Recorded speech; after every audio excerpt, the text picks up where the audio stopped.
Hi అండి. అందరికి నమస్తే. Welcome to Radha Harshitha village logs. Video చూసే ముందుగా లైక్ చేయండి అబ్బా. మీరు లైక్ చేయడం వల్ల మన వీడియో అనేది మీలాంటి వాళ్ళకి రీచ్ అవుతుంది. అలాగే కొత్త వాళ్ళగానైతే ప్లీజ్ సబ్స్క్రైబ్ చేసిన తర్వాత బెల్ ఐకాన్ క్లిక్ చేశారంటే ఇలాంటి ఇంట్రెస్ట్‌మైన వీడియోలు అయితే మీరు చూడవచ్చు.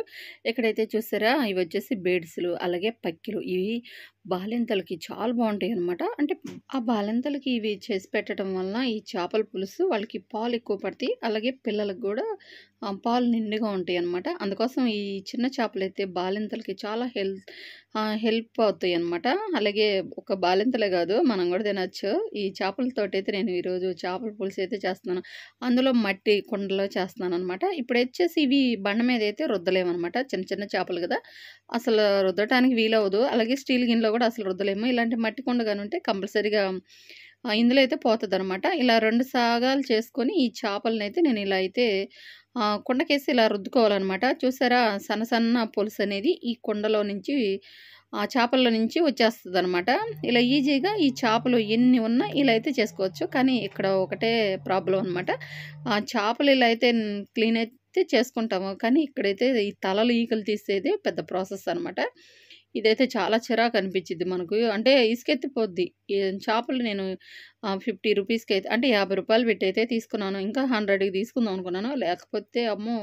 చాలా లేట్ అయిపోయేది. అందుకే ఇంకా మళ్ళీ పొదుగుతూ ఉందని మళ్ళీ త్వరగా అయితే చేస్తున్నాను. ఇప్పుడైతే ఇవి బాగా రుద్దేసుకున్న తర్వాత ఆ పులుసంతా మొత్తం పోయేదాకా వాటర్‌లో అయితే బాగా కడుక్కున్నాను. ఇక్కడైతే చూడండి, ఈ చేపలకొచ్చేసి తల, అలాగే పొట్టలో ఉన్న పేగులు, ఈ చివరనున్న ఈ ఈకలు, అలాగే పొట్ట కిందున్న ఈ ఈకలు ఇవన్నీ ప్రతి ఒక్కటైతే క్లియర్‌గా, నీట్‌గా అయితే తీసుకోవాలనమాట. చాలా నీట్‌గా తీస్తేనే ఇవి మనకి తినటానికి కూడా చాలా బాగుంటాయి. నీసు వాసన కూడా లేకుండా ఉంటాయి. పొట్టలో ఉన్న పేగులు మొత్తం తీసేయాలి. ఒకసారైతే ఇక్కడ చూడండి, తల తీసేసిన తర్వాత చూపిస్తా ఉండండి. ఇప్పుడు ఇవి ఎలా ఆహ్, చేసుకోవాలి. ఇలా తల అయితే తీయాలి. తీసిన తర్వాత కింద నుంచి ఇలా నొక్కామనుకోండి, ఇలా లోపల ఉన్న ఈ బ్లాక్ కలర్‌లో ఉంటుంది గదా, ఈ పేగులు ఇలా వచ్చేస్తాయి. అలాగే ఈ చివరనున్న ఈ తోక ఇలా తీసేయాలి. అలాగే పొట్టకాడ ఉన్న ఈ ఈకలు కూడా ఇలా అయితే తీసేయాలనమాట. ఇలా జాగ్రత్తగా ఒక్కొక్క చేప ఇలా నీట్‌గా అయితే తీసేయాలి. లేట్ అవుతుంది. కానీ కొంచెం లేట్ అయినా, కొద్దిగా శ్రమ అయినా కూడా మనం చేసుకోవటం వలన చాలా టేస్టీగా చాలా బాగుంటాయన్నమాట. ఈ చేపలైతే అసలు దొరకవు. ఇవి వచ్చేసి బేడ్స్‌లు అంటారు. ఇప్పుడైతే నీట్‌గా చేపలన్నీ క్లీన్ అయితే చేసుకున్నాను. ఇప్పుడైతే మట్టి కుండలో వండుతున్నాననమాట. ఈ చేపలు చిన్న చేపలు కదా, చాలా బాగుంటది. అలాగే నీసు వాసన ఉంటాయన్నమాట. ఇవి చెరువుల్లో పట్టినయి గదా, అందుకు నీసు వాసన పోవటానికి నిమ్మరసం, అలాగే సాల్ట్ ఈ 2 కలిపి మనం నీట్‌గా క్లీన్ అయితే చేసుకోవాలి. నాకాడ నిమ్మరసం అయితే లేదు. పసుపును, సాల్ట్ వేసి నీట్‌గా ఒక 4, 5 సార్లు అయితే కడుక్కున్నాను. నీసు వాసన అంటే చిన్న చేపలు గదా, నీసు వాసన ఎక్కువుంటాయి. ఈ పసుపు, సాల్ట్ వేసి కడుక్కోవటం వల్ల అసలు నీసు వాసన అస్సలు ఉండదనమాట. కంపల్సరీగా చాలా తెల్లగా, క్లియర్‌గా బావుంటాయి. ఇప్పుడైతే నీట్‌గా కడిగిన ఈ చేపలు మట్టి కుండలో వేసేసి ఇక్కడ ఉప్పు, కారాలు, అలాగే పసుపు, అలాగే ధనియాల, జీలకర్ర పౌడరు, అలాగే పచ్చిమిరపకాయలు, టమాటాలు, ఉల్లిపాయలు ఇవన్నీ ఇలా అయితే వేసుకోవాలి. అన్నీ ఒకేసారి కలిపెట్టేస్తున్నాననమాట. అలాగే అల్లం వెల్లుల్లి పేస్టు. ఇక్కడేందంటే ఇది అంతకుముందు నేను చేపల ఫ్రై చేసిన ఆయిల్ అయితే ఉంది. అదైతే వేసాను. అలాగే కరివేపాకు. అంటే ఫిష్ కర్రీ ఇదే గాబట్టి, ఫ్రై ఇదే గాబట్టి ఆయిలు అదైతే వేసాననమాట. వేసిన తర్వాత ఇవన్నీ ఏసిన తర్వాత ఈ చేపలకి ఇలా మసాలా అయితే పట్టించాలి. కొంతమందైతే ధనియాల, జీలకర్ర పౌడరు, అలాగే అల్లం వెల్లుల్లి పేస్ట్ అయితే వేయరు. నేనైతే వేస్తాను కంపల్సరీగా. అది వేస్తేనే టేస్ట్ ఉంటుంది.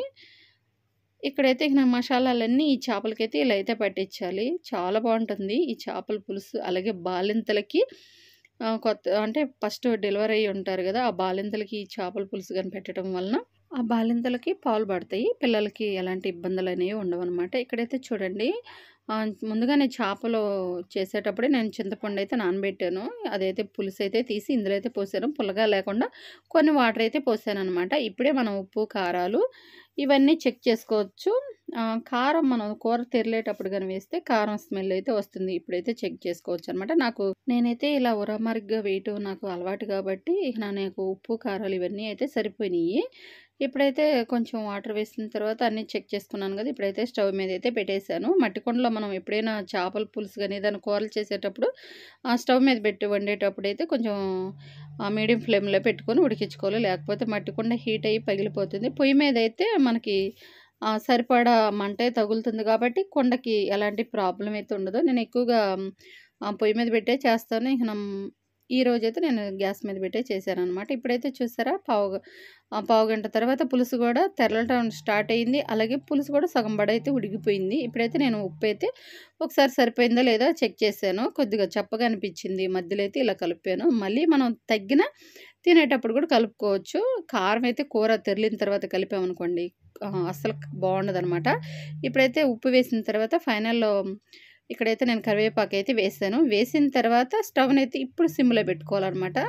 ఒక పావుగంట సేపు హై ఫ్లేమ్‌లో పెట్టుకొని ఉడికించుకొని, ఒక 10 నిమిషాల సేపు స్టవ్‌ని ఇలా కరివేపాకు గాని, కొత్తిమీర వేసిన తర్వాత సిమ్‌లో పెట్టుకొని ఉడికించుకుంటే కూర చిక్కదనం ఉంటుంది. అలాగే టేస్ట్ కూడా చాలా బావుంటుందనమాట. ఇలా 2 రకాలుగా ఒక్కరోసేపు హై ఫ్లేమ్‌లో అలాగే 10 నిమిషాలు సిమ్‌లో పెట్టుకొని ఉడికించటం వలన కూర టేస్ట్ చాలా బాగుంటుంది. ఇప్పటికైతే మొత్తానికి చేపల పులుసు అయితే బాగా ఉడికిపోయింది. అలాగే ఆయిల్ అయితే పైకి తేలింది కదా! ఆయిల్ ఎక్కువ ఉన్నట్టుగా ఉంది. ఎందుకంటే నేను చేపలని ఫ్రై చేసిన కొంచెం మిగిలిన ఆయిల్ అయితే వేసాను కదా! అందుకోసం కొంచెం ఆయిల్ ఎక్కువ ఉన్నట్టుంది. అలాగే ఎర్రగా ఉందనమాట. ఇక్కడైతే చిన్న చిన్న చేపలు చూడండి ఎలా బాగా ఉడికిపోయినాయి. పులుసు కూడా చాలా బాగుంది. కూర అయితే ఇంకా చాలా టేస్టీగా ఉందనమాట. ఇది కానీ అసలు మనం వేడి వేడి కన్నా ఇంకా చల్లారిన తర్వాత తింటే ఇంకా చాలా బాగుంటుంది. ఇంకా ఉదయానికల్లా ఇంకా చాలా బాగుంటుంది. ఇప్పుడైతే నేను కూర మొత్తం ఉడికిన తర్వాత ఒక పావుగంట తర్వాత అయితే తింటున్నాను. చాలా బాగుంది. చిన్న చేపలు కదా! ఇక మనం అలాగే తినేయొచ్చు అనమాట. ముల్లులు చాలా చిన్నగా ఉంటాయి కదా! ఒకసారి అయితే ఇప్పుడైతే టేస్ట్ చేశాను కదా! చాలా బాగుందనమాట. ఎప్పుడు నేను ఇలా తినేదైతే చూపించను. కానీ ఈరోజైతే మీకైతే చూపిస్తున్నాననమాట. చానాళ్ళు అవుతుంది ఈ చేపల పులుసు అయితే నేను చేసి. ఇవొచ్చేసి బేడిసులనమాట. ఎప్పుడో ఒక్కసారి మాత్రమే దొరుకుతాయి. ఈరోజైతే ఈ చేపల పులుసైతే చాలా బాగైతే కుదిరింది. నాకు ఎక్కువగా చేపల పులుసు అంటేనే చాలా ఇష్టంగా బాగా కుదిరిద్దనమాట. టేస్ట్ కూడా చాలా బాగుంది. ఇంతేనండి సింపుల్‌గా ఈరోజు ఈ వీడియో అయితే చేశాను. వీడియో నచ్చితే లైక్ చేయండి. అలాగే సబ్స్క్రైబ్ చేయండి.